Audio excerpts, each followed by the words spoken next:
ધારાસભ્ય યોજવામાં આવી હતી એની અંદર ટોટલ કેટલા મુદ્દાઓ હતા અને શું કામગીરી કરવામાં આવી અને ક્યાં નબળાઈ છે? આજરોજ અંજાર નગરપાલિકામાં ત્રિમાસિક સામાન્ય સભા હતી, જેમાં ટોટલ જુદા જુદા 23 એજન્ડાઓ હતા, જેમાં અમુક વિકાસના એજન્ડા હતા એના અમારા દ્વારા સહમતિ દર્શાવવામાં આવી છે. અમુક ખોટા એજન્ડા જે એમને પોતાને ખ્યાલ નથી અને સામાન્ય સભામાં લઈ આવ્યા છે એનો અમારા દ્વારા વિરોધ નોંધાવવામાં આવ્યો હતો કે આ જે કામ છે અમુક સમજો કે આઉટગ્રોથના અંજાર શહેરના આઉટગ્રોથના 6 કરોડ રૂપિયાની ગ્રાન્ટ આવી છે. હવે આઉટગ્રોથમાં કયો એરિયો લેવો એ હજી સુધી એમને પણ ખબર નથી, એટલે કામ કોઈ નક્કી નથી કર્યા છતાં ગ્રાન્ટ છે એટલે ચાલુ ઠરાવ કરવામાં આવે. પછી ઠરાવમાં અમારા દ્વારા કહેવામાં આવ્યું છે કે તમે ભાઈ અધિકૃત કરો તો એ કામનું જે આયોજન થાય એમાં અમને પણ જાણ કરવામાં આવે. કારણ કે ક્યારેક કેવું થાય છે એ લોકો કામની આયોજન કરી નાખે છે, કોઈને ખબર હોતી નથી, એની રીતે ઇનબિનને ટીમ જણા મળી અને આયોજન કરી નાખે છે, જેના લીધે અંજારમાં ન કરવાના કામો થાય છે ને કરવાના કામો રહી જાય છે. એવી પણ ઘણી ફરિયાદ જોવા મળી છે. તેથી આજરોજ બોર્ડમાં અમારા દ્વારા સખત વિરોધ કરવામાં આવ્યો છે.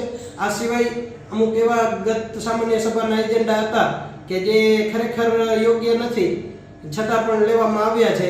જેમ કે અહીં મારા મિત્ર છે પંકજભાઈ કોઠારી કરીને અહીં અંજારમાં ભાગવત સપ્તાહ બેસાડવામાં આવી હતી.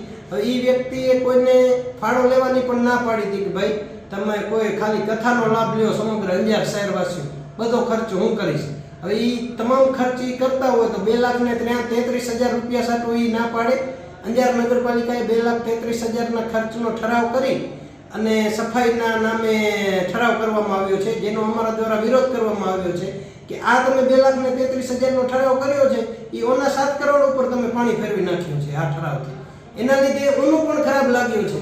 મને ખાતરી થઈ જો એ નગરપાલિકા દ્વારા પંકજભાઈને એમ કહેવામાં આવ્યું હતું કે ભાઈ અમારા કર્મચારીઓને અહીંયા સફાઈ કરાવવા માટે 2,33,000નો ખર્ચ છે તો પંકજભાઈ હસતા 2,33,000 એ દે, કારણ કે એને તો વાપરવા જ ત્યાં રૂપિયા અંજાર શહેરના લોકોને લાભ જ અપાવો હતો. ધર્મના નામે આ લોકો ધતિંગ કરવા નીકળ્યા છે. હમણાં જ અત્યારે એક બીજો ઠરાવ કરવામાં આવ્યો છે કે જે ધાર્મિક સ્થળો ઉપર માંસ મટન વેચવામાં નહીં આવે.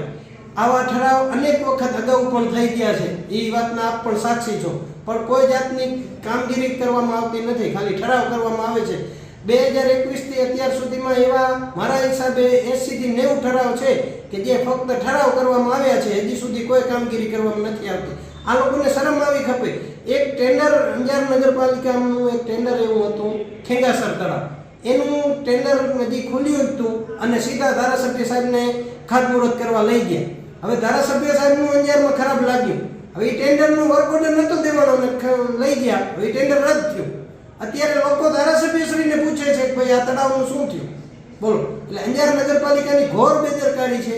અંજાર શહેરમાં અત્યારે સ્કૂલો પાસે સાગર રેસિડેન્સીમાં સ્કૂલ છે, પ્રાઇવેટ BPSC સ્કૂલ, એના ગેટ પાસે હું હમણાં કાલ કે પરમ દિવસે હું નીકળ્યો હતો, ગેટ પાસે અનેક પાણી ભરેલ છે રોડ ઉપર, સ્કૂલના ગેટ પાસે. શાળા નંબર 11 છે, શાળા નંબર 17 છે, આવી અનેક સ્કૂલો પાસે રોડ ગેટ કને પાણી ભરેલા છે. તો બાળકોના ભવિષ્યનું શું?